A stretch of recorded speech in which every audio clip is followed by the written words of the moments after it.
Ngayon guys, dumating na yung ating pinakahihintay na makina. Ngayon, i-unboxing natin. Ito nga pala yung nilagay nung ating seller, oh. Oh. Nakikita niyo yan, oh. Talagang nilagyan niya ng reminders para kunan nung ating carrier. Ingatan niya kasi hindi basta-basta yung laman nito ay. Ngayon, i-unboxing natin, titingnan natin kung ano yung laman niya maganda. Excited na ako. Gagamitin natin para sa ating bagong makina. Yan. Parang napakaganda yung pagkakabalot niya guys, oh. Makapal. Yan. Kasin na natin dito. Yan.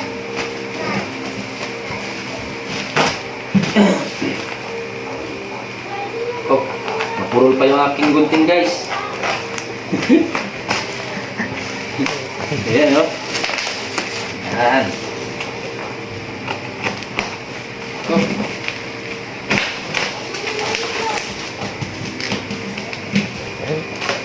Oh, okay.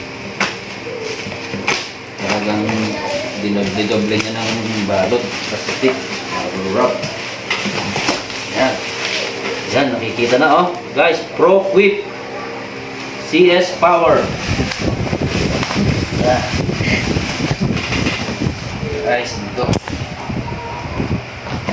Bali, ang in-order natin guys, 7.5 HP lang. Kasi, yun din ang sinabi sa akin nung naggagawa ng bangka. Kapag yung malaki daw, masyado na raw malaki para sa ginawa naming bangka. Kasi yung pinagawa kong bangka, medyo maliit lang. Ayan guys, oh. Yan. Ayan na siya, ayan na. Ayan na ang ating ProQuip, oh. Uy guys, ganda.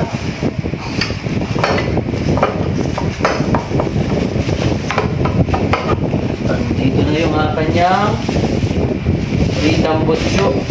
Oh guys, stainless. Talagang maganda yung pagkaka-stainless niya guys. Hindi basta-basta kakalawangin. Ito na guys, yan. Wow! Bago. Buhatin na natin guys. Lalabas na natin siya dito sa kwa. Yan! Ako guys. Napakaganda. Okay. Andito kanyang manual. Guys, manual. Tapos may pasama pa siyang tools. Andito rin yung kanyang strainer sa kanyang gasolina. Yan. Hello guys. Yan, medyo napatigil lang yung video natin at puno na yung pan natin. Yung memory. So yan, tuloy natin. Ito guys, oh. Ang kanyang plastic tank. Uy, talagang plastic. Talagang pulido guys, oh. Kita nyo naman yan, oh. Puro stainless. Talagang hindi ba basta sa kakalawangin. Talagang pangdagat talaga. Nakadesign siya pangdagat guys. Oh. Guys, pulido. Napakaganda ng kanyang black. So yan. So guys, in-order ko to para dun sa Iloilo. So napakalayo pa ng pinanggalingan. Nagpatingin kasi ako guys sa Cabanatuan, walang gantong makina. ProQuip, you know. Walang gantong makina. Pinagpatingin ako sa kapatid ko, wala daw gantong makina sa Cabanatuan City.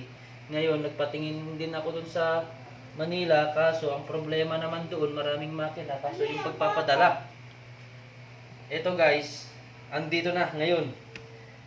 Sana naman, pag ating itatry mamaya, pag pinaandar, wala naman sanang defective. Yan. Yan guys, ang ganda. So, babasahin na lang natin guys mamaya yung kanyang manual kung ilang ang langis na ilalagay at papaandarin na natin.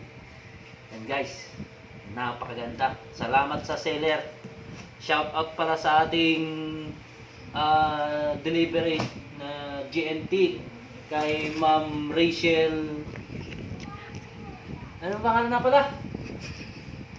Jassel. Jassel pala, Jassel Vallejo. So ma'am, pasensya na, medyo nakalimutan ko yung pangalan mo pero shout out sa'yo, napakabait mo.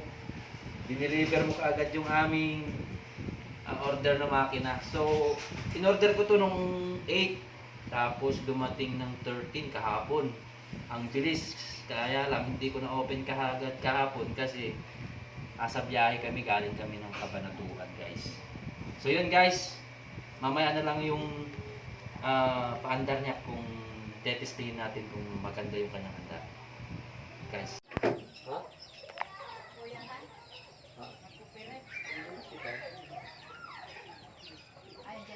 Basta kita mo na lang yung langis. Hindi mo lang yan.